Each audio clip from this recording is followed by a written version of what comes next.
I am going to call to order the July 24th meeting of the Fire and Police Commission. Commissioner Roll call. Commissioner Dozer? Here. Commissioner Jones? Aki. Commissioner Lapis? Here. Vice Chair Hill? Here. Chair Herlinger? Here. Are there any members of the public that wish to address the commission? Do we have any online requests?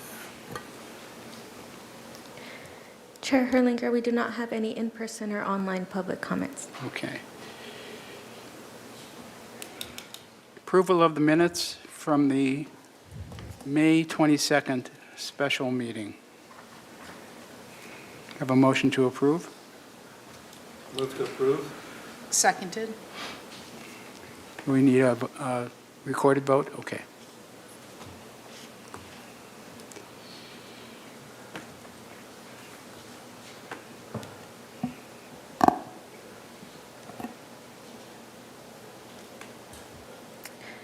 Motion to approve meeting minutes from May 22nd, 2025 passes. Okay. Item 6, overview of Santa Barbara Police Department Blue Envelope Program.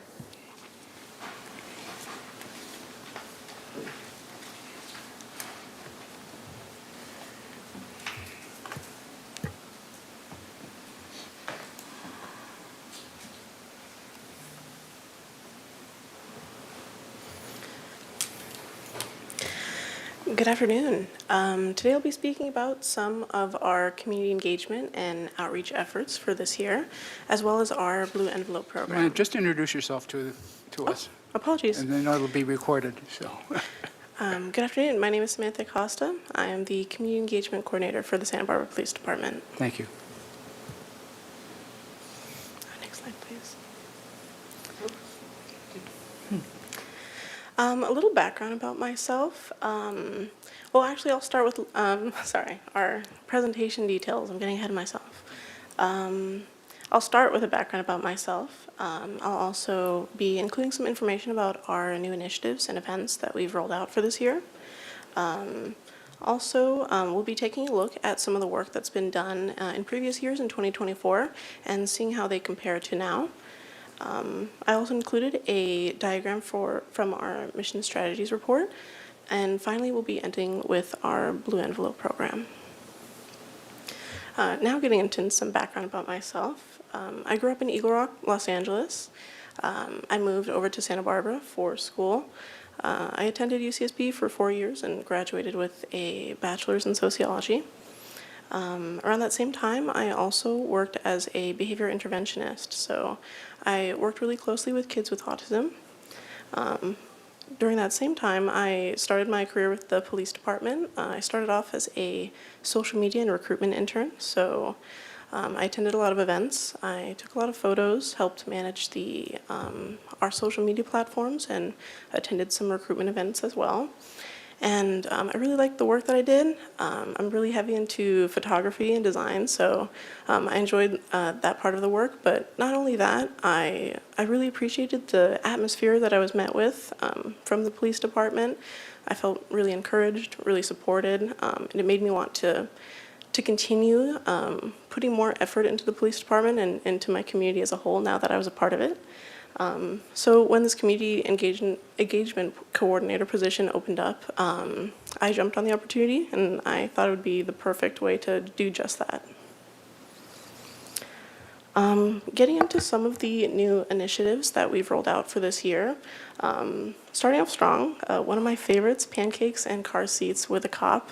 This is when we collaborated with the fire department, CHP, and Cottage Hospital to provide free car seat installations to the community and any families who came. We also provided some complimentary pancake breakfast for them. So a really wholesome event, one of my favorites. Next, we have our block walks. This is a new thing that we've been doing this year.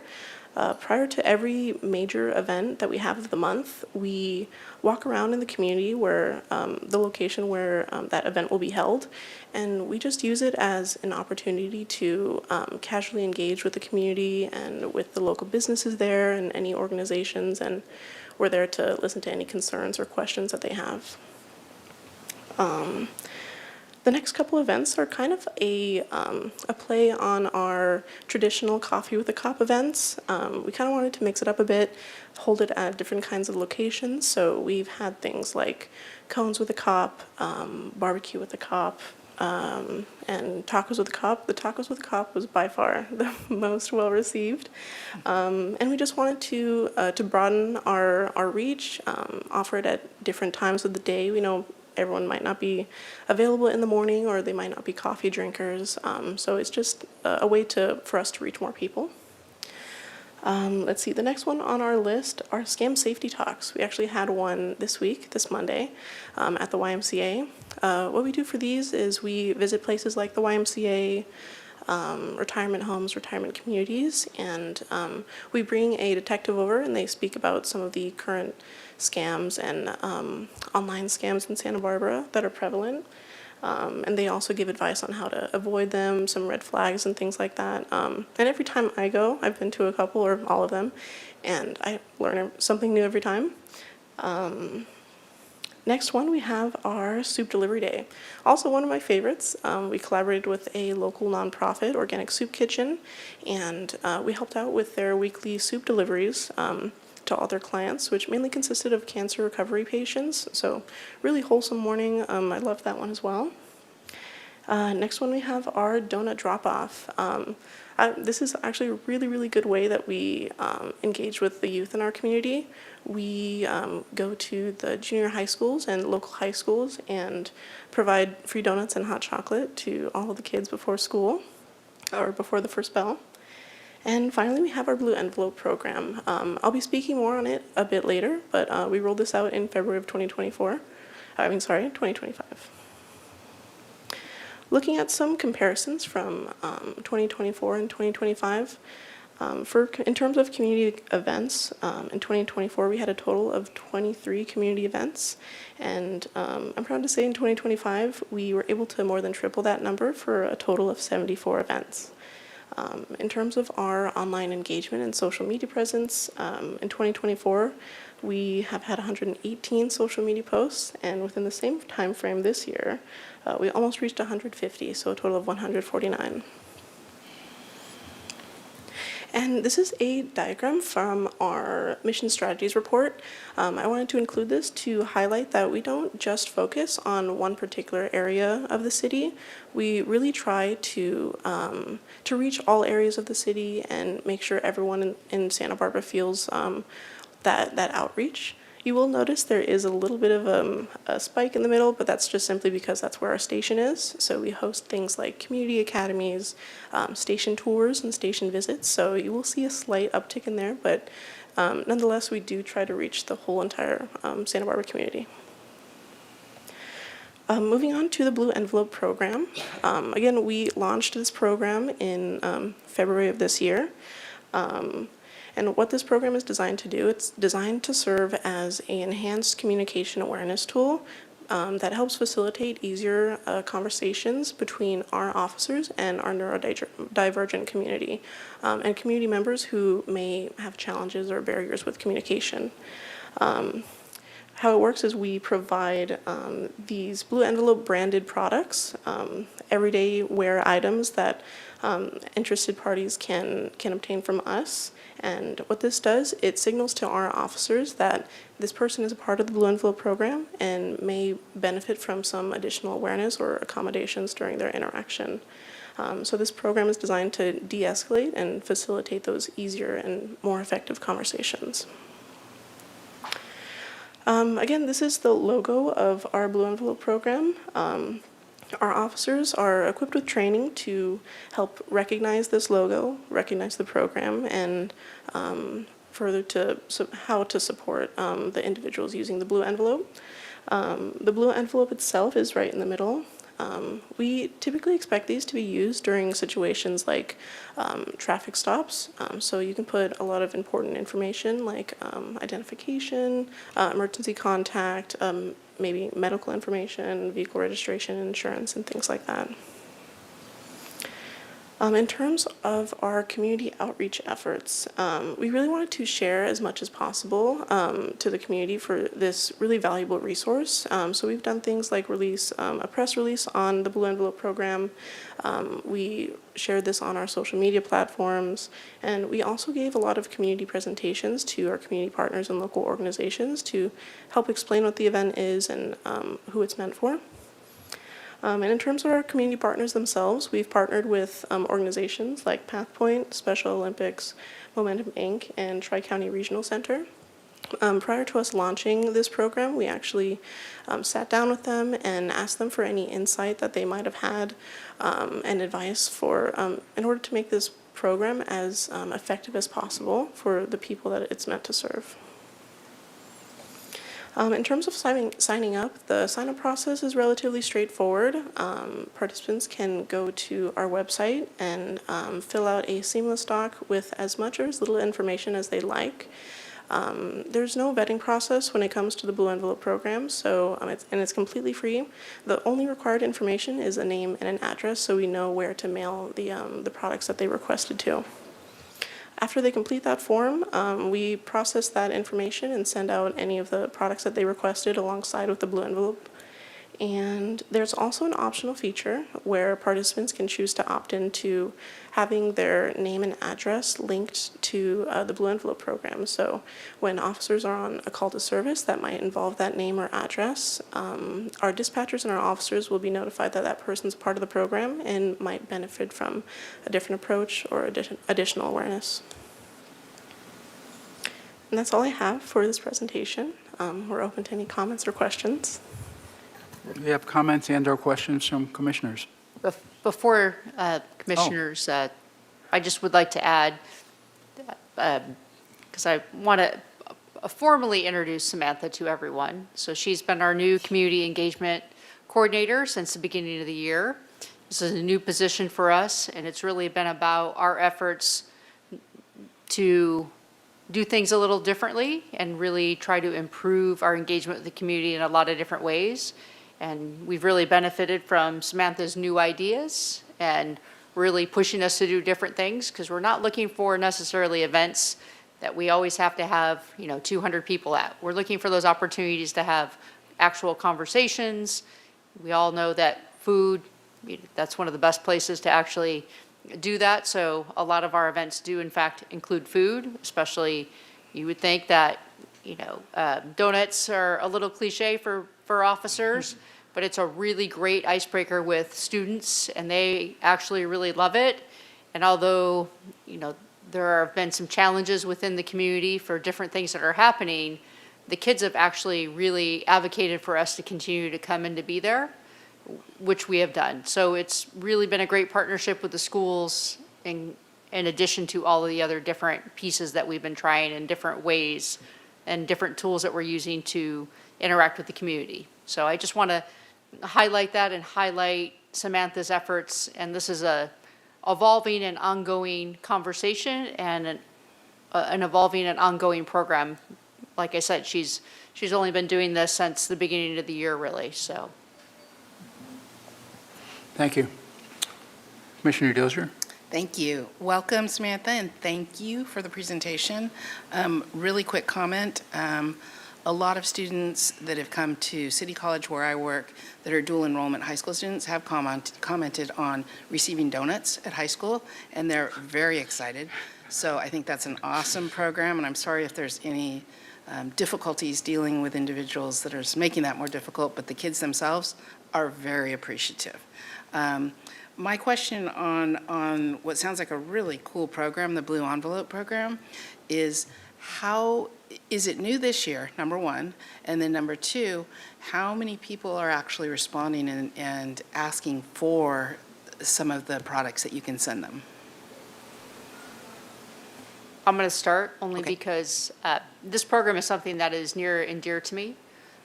My stepbrother was autistic, and that has really led me to lean into and lean us in as a department to making sure that we're providing appropriate resources. We're not the first department to do it. We've adapted the program to meet our community needs and making sure we're working with our community partners.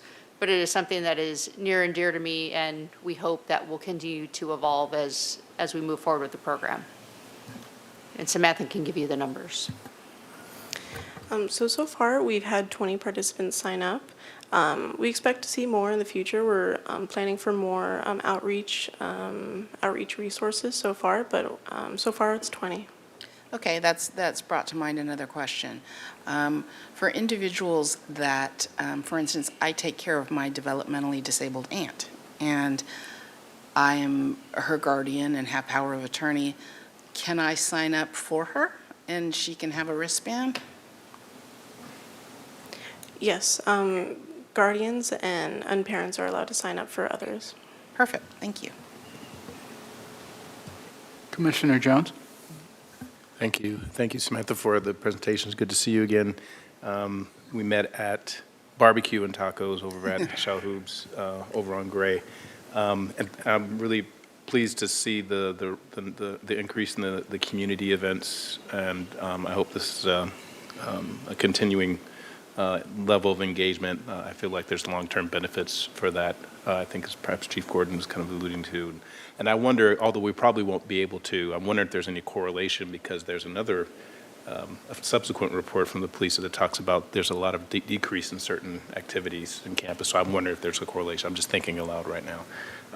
But with regards to the blue envelope, I was just a little bit confused. There was one slide, with regards to how it works. So there's is there an actual physical envelope that has these materials that you mentioned in it that someone keeps on them, or is it an and/or with like the bracelet or the lanyard that kind of makes an indication? I was unsure how the envelope itself kind of fit into the overall program. So the and/or answer is correct. Participants, for all orders that they request, they always get a blue envelope with them. The blue envelope is mainly, the purpose is to store any important identification information on them. They don't necessarily have to have it in their car. They can have it in their home, their backpack, and things like that. But the other products are things that they can request alongside the blue envelope, the bracelet, the lanyard, seatbelt covers, and things like that. Great. All right. Thank you so much. Commissioner La Paz? I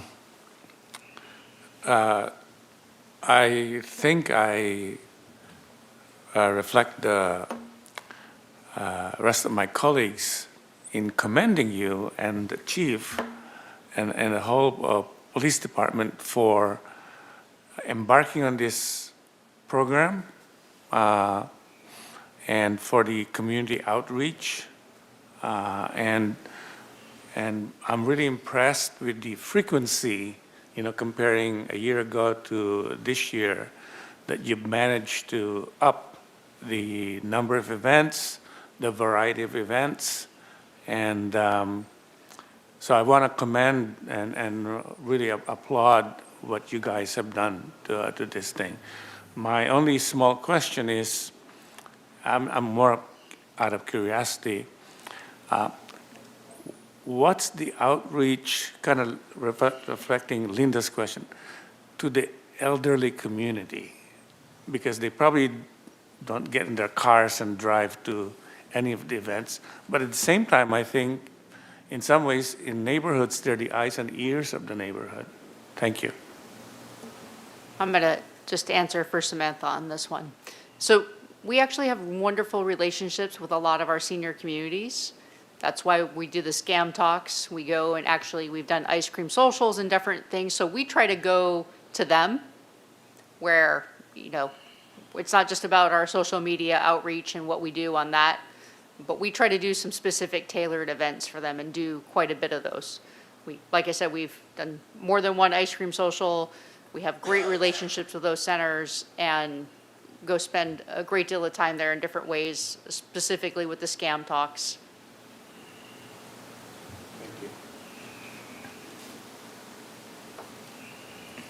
Did you want to speak again, Linda? You're done. Okay, are there any public comments online on this item? Chair Herlinger, we do not have any online or in-person public comments. Okay. Thank you so much. It was an excellent presentation. And Bless you. Chief Gordon, just stay where you are. Okay. Item 7, You're going to read item 7. Santa Barbara Police Department Mission Strategist Report.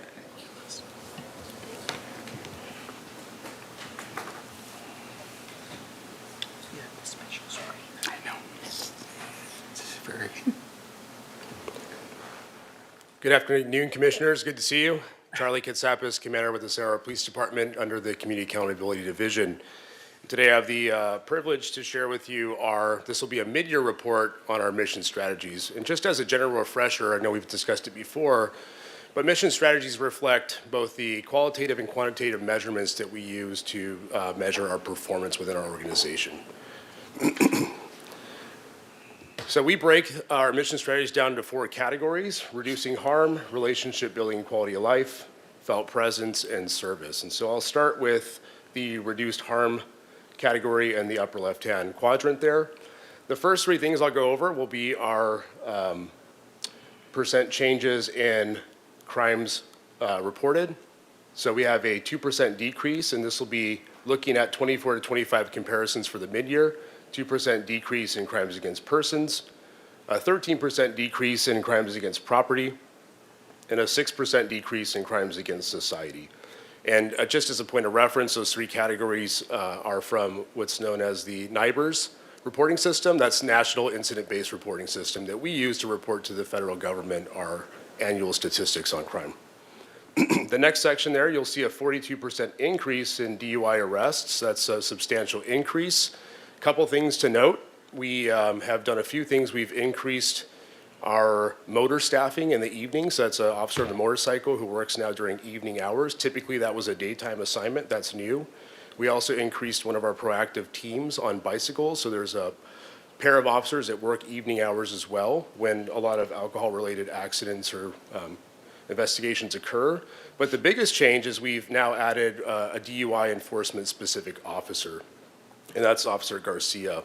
And he's done well enough to earn himself an award with Mothers Against Drunk Driving. So last week, he was recognized down in Camarillo at the MAT Awards for his efforts within that category. And if you look at the numbers, he plays a large role in that 42% increase there. So super proud of him.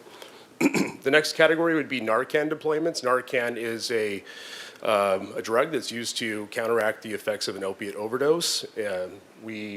When you see that number 58, to me that reflects 58 lives potentially saved by our officers. So again, very proud of that.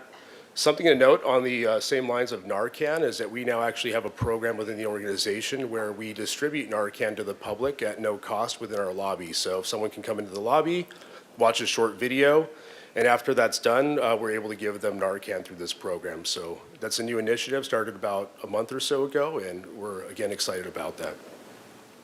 The next category would be relationship building and quality of life. And I'll start with that 1,022 co-response calls for service and mental health assist. Now, a co-response team is our team that's an officer partnered with a mental health clinician, and they respond to mental health crisis calls within the community. So they run a lot of calls for service, just over 1,000 for the mid-year. As Samantha mentioned, she had 74 community engagement events. This is community engagement events, outreach events, and presentations, so slightly higher in the number there at 78, but largely reflective of what Samantha just reported on in terms of her efforts. And then for co-response follow-ups work, that 148, the co-response team not only responds reactively to calls for service in the field, they also have a caseload of mental health follow-ups that they do. And so that 148 would reflect their work on specific caseloads, follow-ups to ensure that individuals who might need extra support in the community for mental health reasons are getting it by our team and clinician. There you see a 10% increase mid-year in parking citations.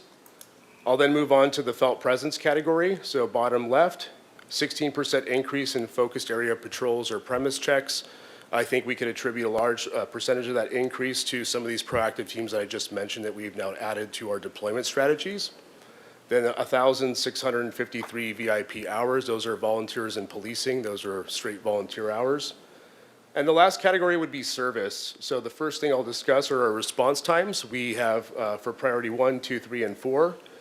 The priority 1 calls for service average was 5.5 minutes, and that's with a target goal of 7 minutes, so we're underneath that by a pretty substantial amount. Second would be priority 2s, that has a target of 14.5 minutes, and we're at 11.6. Priority 3 has a target of 30 minutes, we're at 36.4, so slightly over there. And then priority 4, slightly over as well at 58.8, correction, sorry about that, 53.8 with a goal of 50. Last two things I'll point out is we had a slight decrease of 0.5% in total calls for service year over year for the mid-year, and a slight increase of 8% on-view activity. So on-view activity are calls for service that are generated by officers, not by calls for service to either 911 or non-emergency. And that concludes our mission strategies report for the mid-year 2025. Thank you. Chief Kelly, do you have anything to add? The only thing I would add is I'm very, very proud of all the work that the men and women of the department are doing. You know, the crime statistics show the proactivity, and that's what we're really looking to achieve. We're trying to address issues before they become issues and make sure we're addressing the quality of life issues as well as the more serious issues. This doesn't reflect all the statistics, but I can tell you we also have some very impressive numbers for clearance rates on cases, and we have a much higher than the average department does in terms of the number of cases that we actually bring to conclusion with an arrest. So wonderful work being done by our patrol officers, as well as all of our detectives and all our specialized units. We've made some adjustments as we've been able to, as we've been able to bring more officers on board with more proactive policing to address specific issues in our community and not just react to the 911 call. So very proud of the work that everyone is doing. I think the statistics really show it.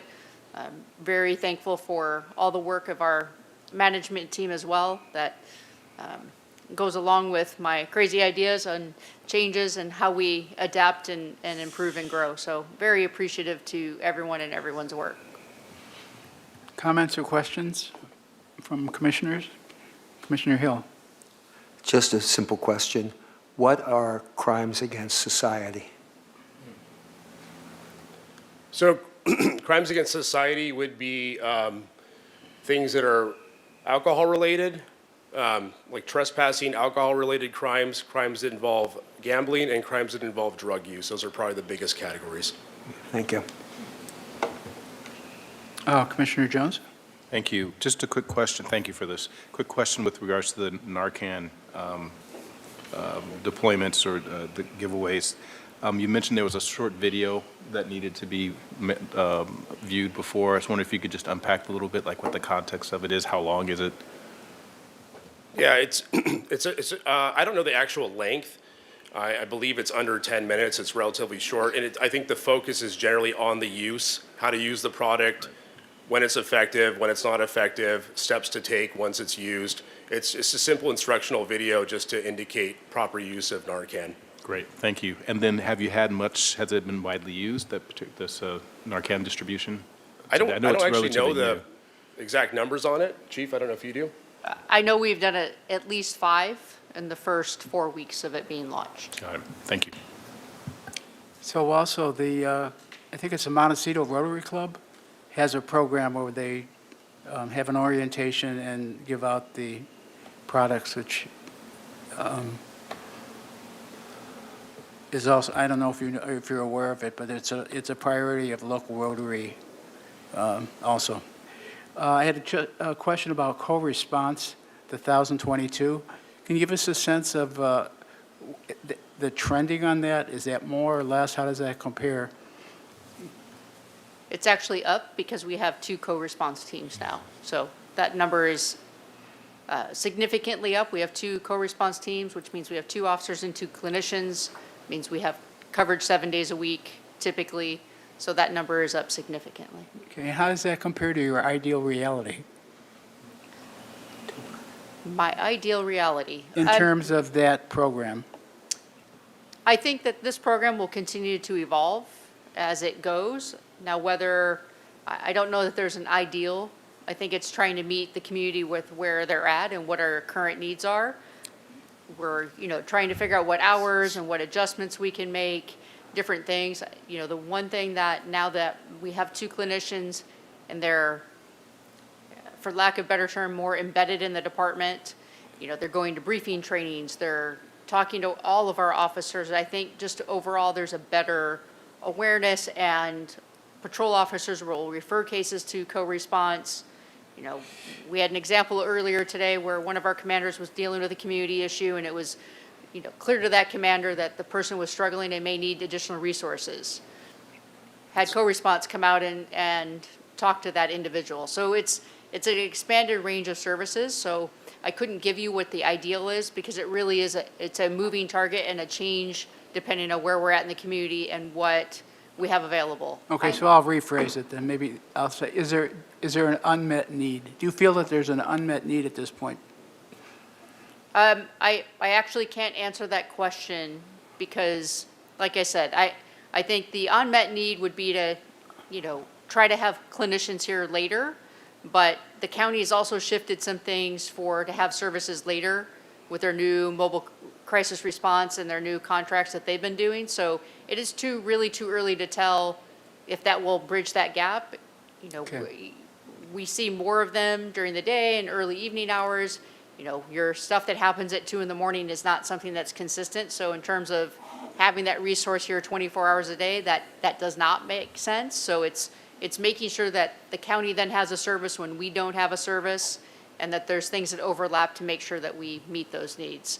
Now, if we only had 1 team, that's where I would tell you that we had an unmet need. Okay. But by having 2 teams, I think we really do a good job of expanding our reach and getting the most out of this program that we can.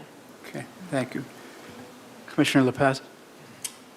Just very quickly, does the system that you have measure like productivity? I'm a big proponent of, in a service industry, of measuring productivity. Now, it seems from particularly the upper half, I can see very good productivity indicators.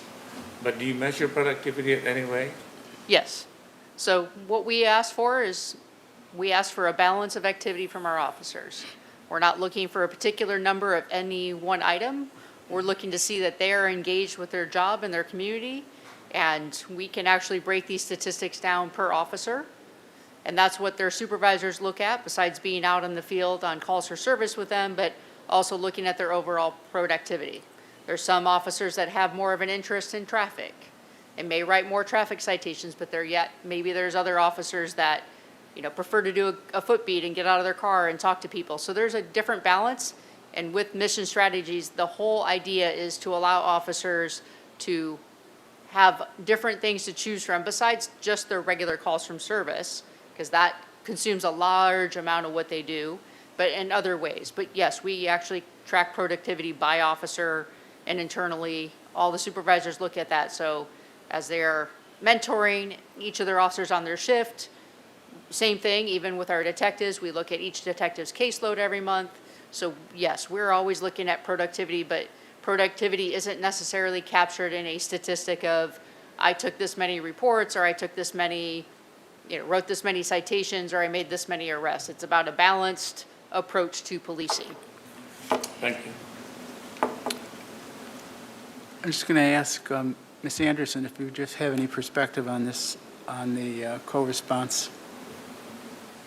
Yeah, Chair Herlinger, I was going to add in terms of gaps, right, is the treatment beds. That's the biggest piece. And so we have the team to respond. We have the clinicians that conduct the assessments, but that linkage to get them to where they need to be able to address the complexity and high acuity of their disorders is the biggest gap that we have countywide. Okay. Are there any other public comments online on this item? Chair Herlinger, we do not have any in-person or online public comments. Okay. Very good. Thank you. Item 8, quarterly reports on complaints of police misconduct. Thank you, Commissioners. This will be our second report my second report, which will be our mid-year report on complaints. This is reflective of January through June of 2025, and this is part of your expanded duties and powers under Section 2.09.040 of the Municipal Code. First number I'll go over would be the number of complaints that that were submitted for department sworn employees on our professional standards unit for the mid-year quarter 1 and 2 of 2025. During that time frame, we received 8 citizen complaints and 1 administrative complaint. The second number would be the pending PSU investigations and their related policy sections of misconduct for that same time period, quarter 1 and 2 of 2025. During that time frame, we had 8 pending citizen complaints that we were working on and 3 administrative complaints. The sections were for use of force, search and seizure, department prohibited discriminatory conduct, discourteous or disrespectful treatment of any member of the public, performance conduct unbecoming, failure to take responsible action while on duty, and violations of criminal statute. And that concludes that report out. Comments or questions from commissioners?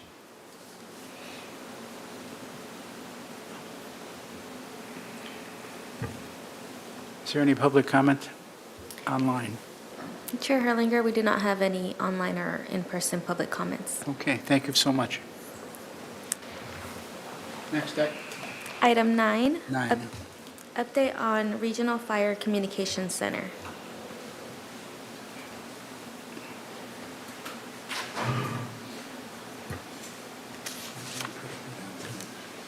Good afternoon, Fire Commissioners. Chris Males, your Fire Chief. I'm joined here today with Brian Fetterman, who's our Operations Division Chief. We're going to split up the presentations this afternoon. I'll do the first, he'll do the second. But he's also here to help me with any really in-depth questions about regional dispatch that you might have, because he's really the person that worked incredibly hard to make sure that this got off the ground. So before I begin, I want to give you a quick glossary of term, not terms, but term. And that is Public Safety Answering Point, PSAP. That is a dispatch center that receives 911 calls. In the state of California, the state requires that 911 calls be primarily routed, in other words, initially routed to a law enforcement dispatch center. Then they can be routed to a secondary dispatch center, or to use that term, they are required to be answered by a primary PSAP, which would be a law enforcement agency, and then they could be transferred to a secondary PSAP, which would be a fire agency. So the Regional Fire Communications Center would be considered a secondary PSAP in the county of Santa Barbara.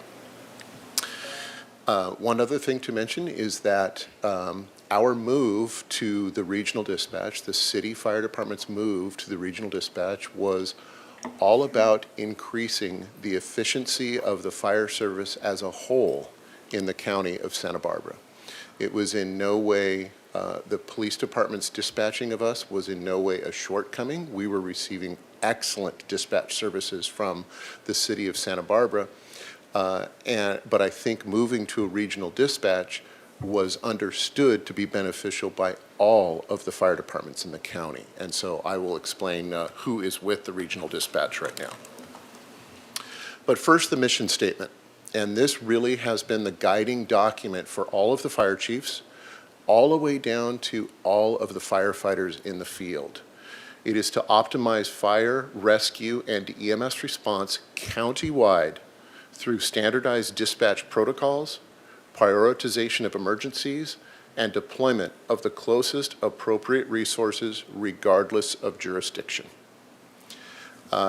And that is done by borderless, GPS-based dispatching. So all of the fire apparatus have equipment which allows their GPS location to be broadcast, and the computer-aided dispatch dispatches those units based on their actual to-the-second GPS location. The exception is that if this is a very low acuity call in a jurisdiction, okay, for example, let's say that a county fire station might be closer to a call in the city, but it's a very low acuity call. Let's say it's a tree branch that's fallen in the road or something like that. It's a real non-emergency call. Those will be routed to what we call the agency having jurisdiction. So the calls in the city, they would send a city fire unit to that. But barring that, emergency responses are handled by the closest unit regardless of jurisdiction. So the actual building is located on Cathedral Oaks Road. It's adjacent to the County Office of Emergency Management, which is also in the area of the County Fire Department's headquarters, and if you know, it's also the location of the county school district. So it's the 4400 block of Cathedral Oaks. In this picture, the regional dispatch is on the left, and the Office of Emergency Services or Emergency Management is on the right. So just a background on the project, the Board of Supervisors approved for the construction to begin, earmarked the money for the project in November of 21. It was approved by our city council in October of 21. And yes, I realize that's before. The board approved it once they had all of the jurisdictions that were on board to be part of the regional center, because it's really not a regional center if the other departments aren't going to join. Construction began in April of 23. Construction was completed in August of 24 at a cost of about $12.8 million. That entire cost was absorbed by the County of Santa Barbara. So once the building was completed, I kind of think of it as an egg. Once the shell was completed, there's a lot of stuff inside the egg that needs to be completed. Okay, once the building was built, then came the work. And that work is the incredible amount of technology that went into that building. As you can imagine, radio systems, 911 systems, computer systems, and all of these were state-of-the-art. Next Gen 911 is a software, internet-based 911 system. This center was the first center in the state to be 100% Next Gen 911. And the CAD system, computer-aided dispatch system that was put in, was again the latest version. All of that takes an incredible amount of time to not only put in, but to service and stress test. So the lights don't go on a 911 center until likely thousands of test calls are put into the system, and make sure that the 911 lines are working in the center, make sure the computer is working correctly, the radios are working correctly. That took an extended period of time. Participants, just to review, I won't read through that whole list, but I can tell you that that's every local fire department in the county from Guadalupe to Carpinteria joined into this regional center, which now it means that we have 37 fire stations that are all dispatched under the same building, and it also included the AMR units. So American Medical Response also joined. Not participating are the federal agencies, Vandenberg Space Force Base and Los Padres. For Vandenberg, they operate under Department of Defense rules and security, and their radio systems are held with the Department of Defense. So it's very difficult for Vandenberg to relinquish dispatch services to a county agency. However, they are part of our mutual aid system, and Vandenberg does respond off base and throughout the mutual aid system throughout the state of California. So the complexity with changeover. We would think, oh, let's just go under one umbrella and we'll be able to see all the fire trucks. Well, it's a little bit more advanced than that, and as Brian sits to my right, I think he could probably talk to you till the sun comes up tomorrow morning about how complex this was. So every apparatus had to be entered into the computer dispatch and all of its capabilities. So let me give you an example. If there is a car fire on the freeway, the system is not going to recommend a ladder truck. because a ladder truck does not have water? How about if there's an extrication, a vehicle accident requiring extrication, but the apparatus doesn't have a set of jaws of life on it? Then it won't be recommended to respond. So it really got into the weeds of what each vehicle has on it and its capacity or capability to handle the incident. We went to great lengths to establish consistent equipment.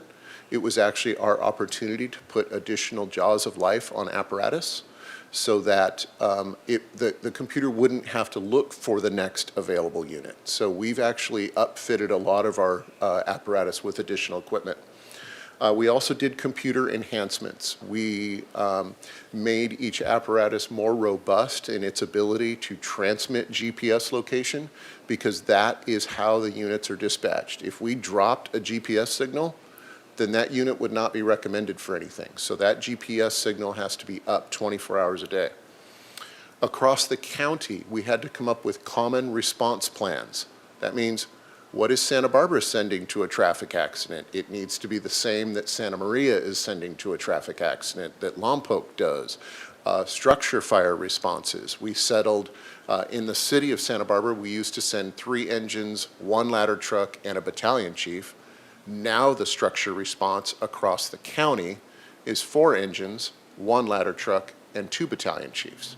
So we standardized it across the county. We never decreased what would go to things. We would increase them or validate that it was the best response for the community. We also had to establish common places. Okay, people that call up, maybe they don't know the address they're at, but maybe they know they're at the Chevron station on Lacumba Road, or that they're at the Apple store on State Street, or what have you. So common places had to be entered in without an address, so that the dispatchers could just put in Vaughn's, and a list of Vaughn's comes up, and then they can help the reporting party figure out where they are.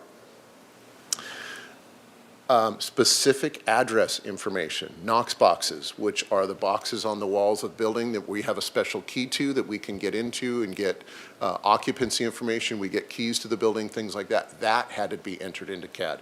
Unique hazards, or where keys are hidden, or where chemicals are stored in the buildings. All of that had to be entered into the new CAD. So our go live day, it was staggered. We didn't move every department over the same day. We moved a department over, gave it a couple of days, moved another department over. So our go live day was June 3rd, 2025.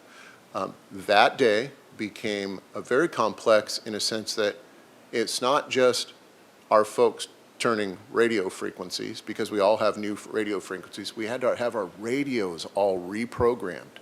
All the rig radios, all the portable radios, all had to be reprogrammed to reflect a common communications plan. But June 3rd was our day. For example, June 5th, 2 days later, was Santa Maria's. On June 30th, the regional center brought AMR over. So now we have every fire department and AMR. Everything is up and completely loaded into the RFCC. But the actual changeover took some time. Again, it involved our Santa Barbara Police Department at that minute beginning to transfer calls to the county regional center. Again, radio frequency changes in rigs, in stations, et cetera. So it was done very instantaneously. Years and years of preparation led up to, okay, we're doing it right now. So this was the actual minute. Oops, hold on here, just a second. No sound. Let me see if I can get us some sound here. I hope this doesn't blast everybody. Central copy, successful alert testing complete for Santa Barbara City Fire. All stations as of June 3rd, 2025, 10:23. The Santa Barbara County Regional Fire Communications Center has now assumed dispatch services for the Santa Barbara City Fire Department. Central clear at 10:23. So that was the actual changeover, and again, that was years of effort and work that went into this. Central copy. Sorry about that. So the center, we realized that a lot of people won't be able to physically go in, so I just took a second that this is actually a panorama of the regional center. You can get an idea of the consoles. The radio consoles look more like office desks with a few computers, but they handle phones, they handle radios, they handle any communication that comes in and out of there. So I'll just give you a quick little look around.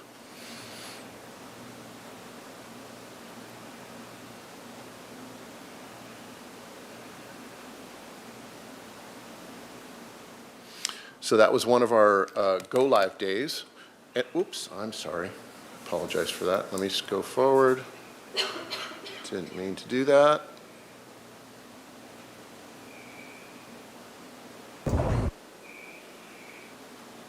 Okay. So a few enhancements, like I've mentioned multiple times, a GPS-based borderless response. And again, a call comes in. It looks at the call type, and it looks exactly to the second where each apparatus is. And it will pick, it will say, Santa Barbara City Engine 73 is 2 minutes and 37 seconds away. County Fire Engine 15 is 2 minutes and 25 seconds away. Boom, County Fire gets the call. And it's all real time, and the GPS is sent instantaneously to the center. We continue to use a program called Emergency Medical Dispatch. That is, people call in and the patients or whoever is calling is questioned. They are categorized by not only the type of emergency, but the severity of emergency. They are put into a priority 1 meaning the highest life and death. They're extremely accurate with just a number of short questions. We are also using in the regional center EFD, which is emergency fire dispatching. That is a standardized set of questions. If somebody calls up and says, my house is on fire, it asks the questions of, are people in the house? How big is the house? Things like that. So they're using EFD. We also began integrating in what's called tablet command. All of our rigs have mobile data computers, or MDCs, in them. The platform, the software platform that we're using is called Tablet Command. Tablet Command has an ability to real-time, again, geolocate all of the units, and it also serves as information to the firefighters when they're responding. Once on scene, Tablet Command also acts as, if you'd like to call it, the board that everybody used to write on, or the notepad that everyone used to write on. No, we actually take Tablet Command and we can move engine 15 to fire attack, engine 73 is doing ventilation, and all of that is done on a computer desktop. So again, it's our onboard MDC. Incidents simultaneously alert at fire stations, they alert on the radio, they alert on the iPads in the rig, and they alert on the firefighters' cell phones at the same time. Again, it shows real-time movement of all fire and EMS units, and again, it's a robust documentation tool. I took a screenshot. Unfortunately, I can't show you the actual tablet command because it contains a lot of confidential information, such as the reporting party's name and their phone number, and of course medical information. But what I did do is just take a screenshot of this, and so on the left-hand side you can see there's actually 14 active events that were happening when I took a screenshot of this. But on the right is the real-time tracking of the resources. If in blue, those units are available. If they're in red, they are on scene. Green is they are en route. And so when you watch Tablet Command, you'll see the dispatch of the unit. When they acknowledge and go en route, their icon turns green. When they go on scene, their icon turns red. So you can actually watch the real-time movement. You can watch where these units are coming from. From a safety standpoint, our fire captains can now look at this map when they're en route. When you have 4, 5, 6 apparatus responding, they can look at this map and go, oh boy, we got a fire engine coming down Milpas Street right now and we're about to hit that intersection, be careful, here comes, you know. So they can really take a look at where these rigs are in real time. The future, continued multi-agency oversight and input. Every fire chief in the county has a vote at the table about everything from money being spent to how resources are deployed. So we will continue to integrate all of our operational area resources. There is a robust data collection system that is being put in place, to up and including a live dashboard that'll be coming, that'll show even the community how many apparatus are available and what they're doing. And then a lot of people have asked about the ribbon cutting. Just trying to schedule it. It looks like it's going to be in the fall. We're hoping it's a little past fire season, but also it gives us time to work out what bugs are out there, but most importantly, to get the dispatchers a lot more comfortable with what's probably going to be a large number of people coming through the building to see it. So of course you folks will be invited to it. And that concludes the presentation on the regional dispatch. Happy to answer any questions. Questions from commissioners? Commissioner Jones. Thank you. Thank you very much, Chief. You'd mentioned all the state-of-the-art tech that's going into this, but as is the case with state-of-the-art tech, it changes all the time. So is there a plan in place to kind of keep up to speed as the technology evolves? So thank you. Great question. I'm going to back up just a little bit. Each agency that's involved pays a fee into the regional center. The City Council in October of 2021 approved up to $800,000 a year for us to be part of the regional center. That cost that we pay includes fixed costs, and it also includes a cost per call, which is very standard. So the slower fire departments don't pay as much as the busier fire departments. Guadalupe is not going to pay in as much as Santa Barbara, and that's fair. We're running over 12,000 calls a year. Part of the money that we're paying into is everything from depreciation of the building to planned need to replace every bit of equipment, including the dispatch system, tablet command upgrades, radios, even down to the chairs in the dispatch center. So that's all been allocated into our costs. So yes, to answer your question, all of that has been figured in. And we're planning on it because you're absolutely right. It changes literally by the minute. Thank you. Commissioner Hill? So recently we had some 911 issues that affected the county as a whole. Did they have any impact on the regional center? Yes, it did. It had an impact on every single 911 center in the county of Santa Barbara. The entire 911 system in the county was down, and that included all of the law enforcement and the regional dispatch center. Was there a backup system that was operational so that you would be able to know where to get your fire trucks in case there was an emergency? So the actual internal computer system was operational. It was just the 911 calls that came in. I'll back up for just a second. When the system went down, fire and police, our emphasis is not why did it go down, it's how do we get messaging out to the public as quickly as possible so that there are other numbers that they can call. So if you watched the messaging come out, it was quickly, here's the number to the Santa Barbara Police Department, here's the number to the Sheriff's Department, here's the number. So that was our emphasis. That was the backup, was the 7 or 10-digit phone numbers.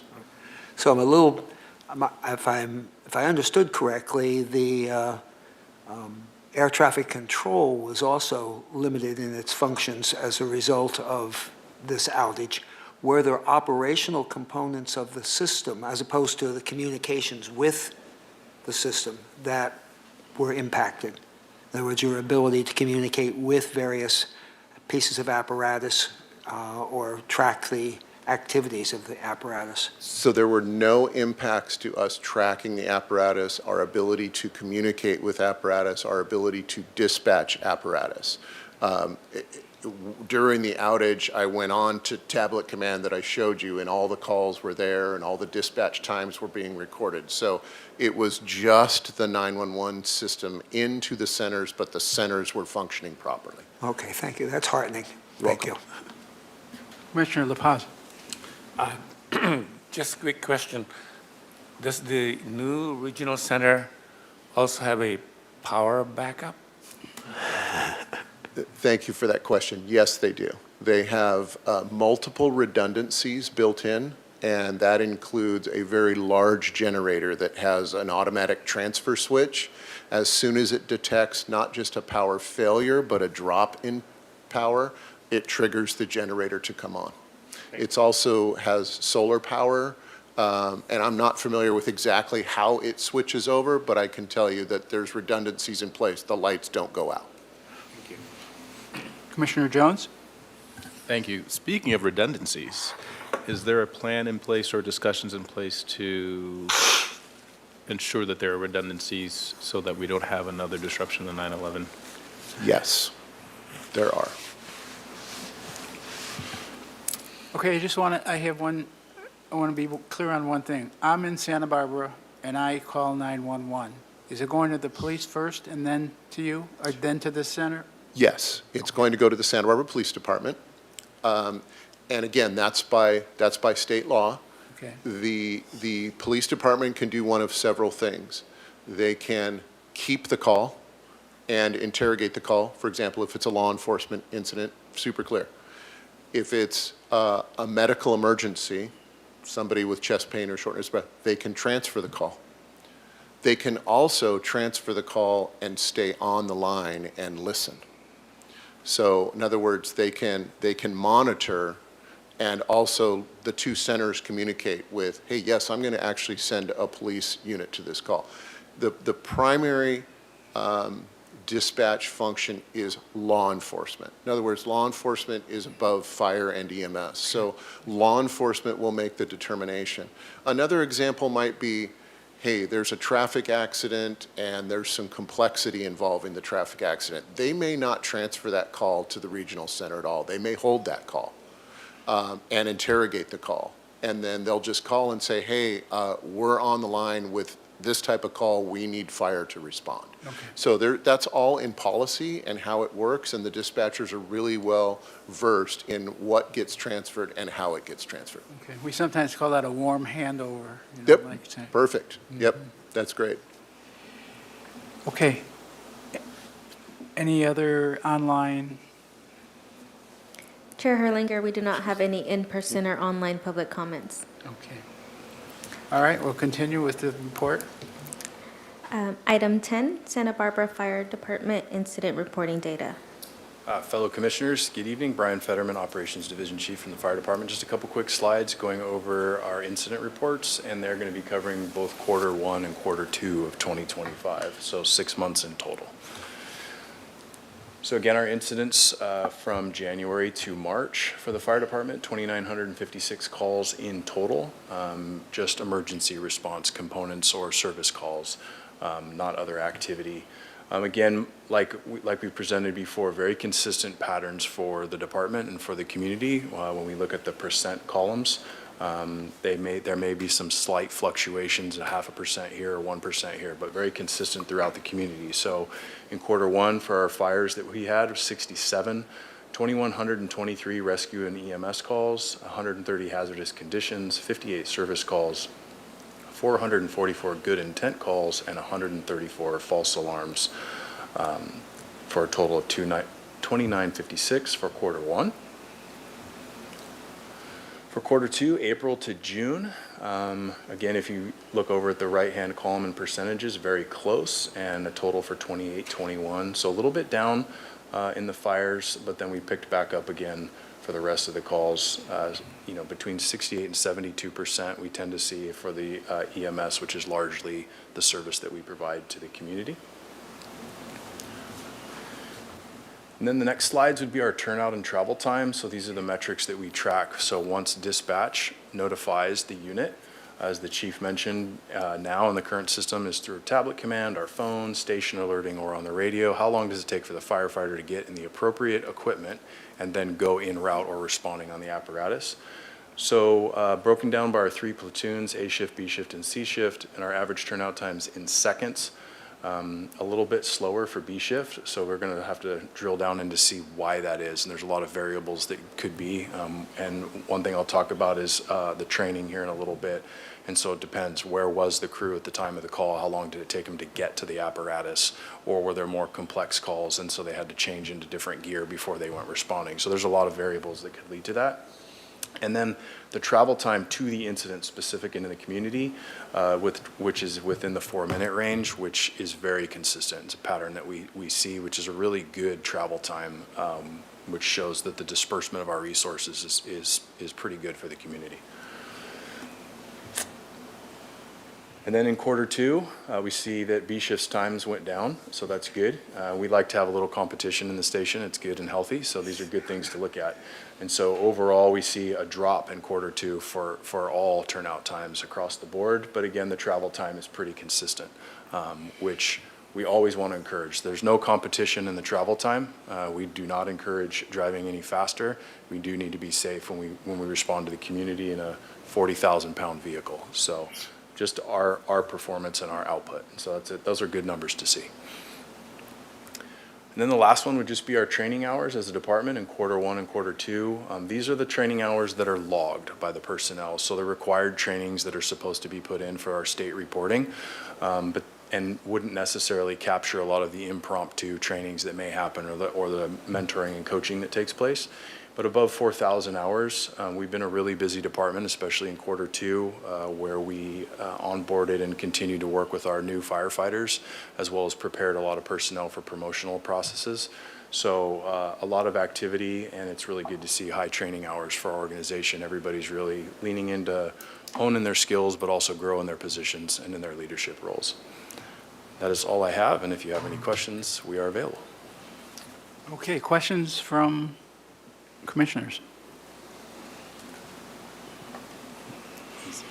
I just have one. How do training hours like compare to other departments, or what do you use? Is that good or bad or what? Well, yeah, I'll say it's great. How about that? No, this is broken down across the whole organization. So as a department, we have 90 personnel on the operations side of the house. And so it would be hard to compare against, perhaps Montecito Fire, who has a 2-station department.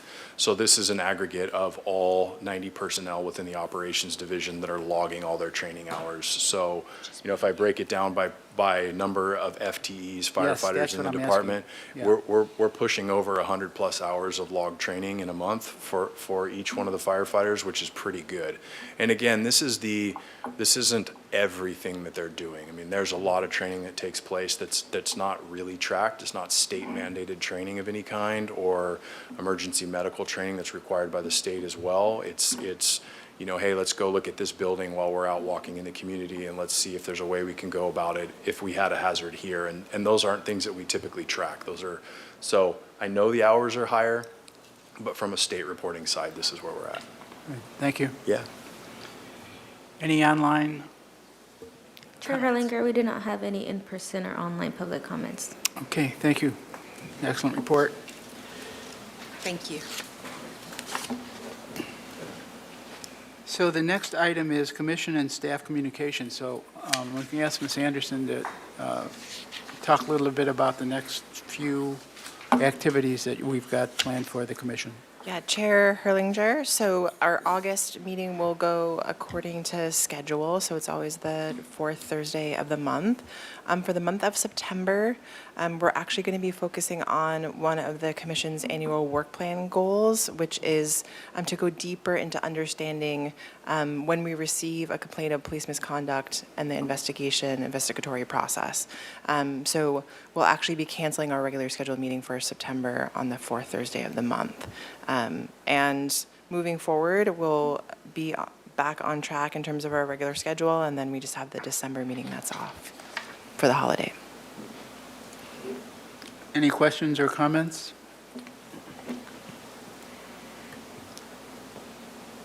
Okay, we're adjourned.